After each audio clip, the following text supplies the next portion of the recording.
What's up, my fellow Chibits? Today I'm here to bring you a World Trigger anime review, and just to give you all a heads up, if you're unaware, because I know some don't really know the scheduling of Sidonia's new episode is out. I don't know if you're going to see this review the time I review Sidonia, but Sidonia is up. Sidonia is up, so if you've yet to go watch it and you're a fan of Sidonia, go give it a watch. Very, very fucking good episode. So, anyways, let's talk about this episode of World Trigger.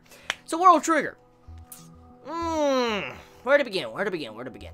Okay, so, the fight between the dude that has, like, this slimy black trigger, you know, the dude with one black eye, he gets wrecked in this episode and gets killed. And, holy shit, I did not expect that. Like, I expected the dude to get defeated. I really expected that. But I didn't expect the outcome of that. Like, him getting killed by his own teammates and them just jacking his black trigger and just leaving him for dead. Because you would think someone that has undertaken that type of operation would have valuable information. And of course, the dude did get killed, according to them. I mean, he got fucking killed. Like, he got stabbed. And of course, in normal logic, he would die. He would, in normal logic. But this is an anime, or based off of a manga, and so judging by the outcome, and judging by how they are asking for a recovery unit in this episode, I'm going to assume, I don't know if I'm correct, I'm assuming the dude is not going to die, because he's got a lot of valuable information for Border. Very obvious, because after the fight, he has a lot of explanations to do. They're taking his body, of course, to learn more about the horns, but you would think they wouldn't want Border to know about the horn operation for the usage of black triggers. You'd think they wouldn't want to know that, because that's a pretty interesting technology they have, and if Border figures that out, they can use that for, you know, their own selves. But of course, I guess the horns do have their own side effects. No pun intended right there. The horns, supposedly, they go into your brain, like they tamper with your brain, and they will kill you over time. That's what we find out in this episode. See, the dude that had the black trigger he was using, and that majority of the fights for the past two episodes have been focused on, he was dying. Like, he was going to die very soon because of the black trigger horns. They were touching and reaching his brain and messing with his psyche. So, yeah, that's a pretty bad operation. So that would mean everybody that has this operation is destined to die very soon. Why the fuck would you undertake something like that if you know you're gonna die? I mean, of course, people want, you know, power. Obviously, they want power.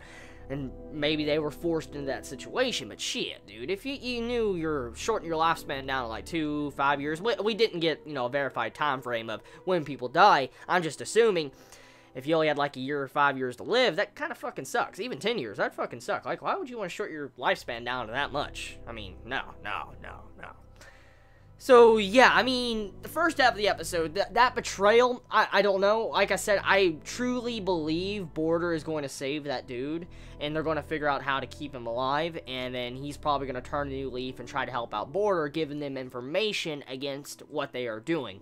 I'm assuming that's what's going to happen, judging by the way the episode is executed and how shonen usually are. Now, moving past that point, we come to also find out that Jin's opponent he's currently fighting, I think he's the Prince,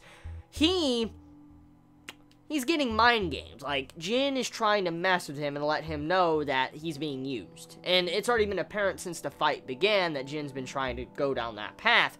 And it seems like the Prince is unaware that, you know, if they lose, they're just going to grab their black trigger and leave them for dead. It seems like he's unaware of that. So, that's not good. That's not good, because, I mean, they're going to fuck themselves over, and it's good for our side, because our side's going to use that and try to probably save the dude when he's about to get killed, because, as we know, Jin can see the future, and if they try to kill the dude, Jin most likely is going to save him and then get information out of the dude. That's a possibility, a possible outcome. Oh, yeah, also, the animal handler trigger user, that uses, you know, animal bullets. Oh, my God, that ability he has when he could absorb the Treon near him, like when he Treons people and turns them into Treon, like what he did to Chica, he can use that. He can actually use the Treon and use it for himself to recover his Treon body, we see an example of this in this episode. I'm like, holy shit, this dude. Oh god, like that's scary as fuck, because this dude has a crazy Treon capacity. He's sitting there shooting out all these damn bullets with all these different patterns with their movements, and he had holes in him, and he was still fucking fighting. And I mean, he still didn't fall, so that's scary. If this dude is that strong and he was wounded and he wasn't going down like that, it's just like, oh my god, if he has no holes, I mean, oh god, if he continues to fight. So yeah, I mean, this dude is very dangerous. Probably out of all the people we have seen, besides the old man, obviously that dude is the most dangerous. Besides, I guess the Warp Gate girl, she's dangerous too, but it just depends. I mean, it would be easy to try to get her, I guess, besides her kind of making your attacks go back at yourself, which was also demonstrated in the episode. But I mean, if you can destroy everybody around, I guess you can kind of wreck her, because she can reach out. She can reach out and be touched, because we saw also when she was, you know, grabbing the black trigger from the dude in this episode, she killed him through the portal. So it's very obvious, you know, if you were to shoot at the portal before she reacts, you could hit her. So she's not entirely immune. She can be wounded, from what we can tell. But the question is, how would you do that? You would have to probably surround her and attack her from different angles, because she can, you know, shoot blast back at you. So that's about it when it comes to this episode of World Trigger. Very engaging episode with a lot of tactics, a lot of setup, a lot of fighting, and just a very good episode once again of World Trigger. So tell me your thoughts in the comments below. I love you all so much. You have a wonderful day or night wherever you live. Please be safe. Chibi out.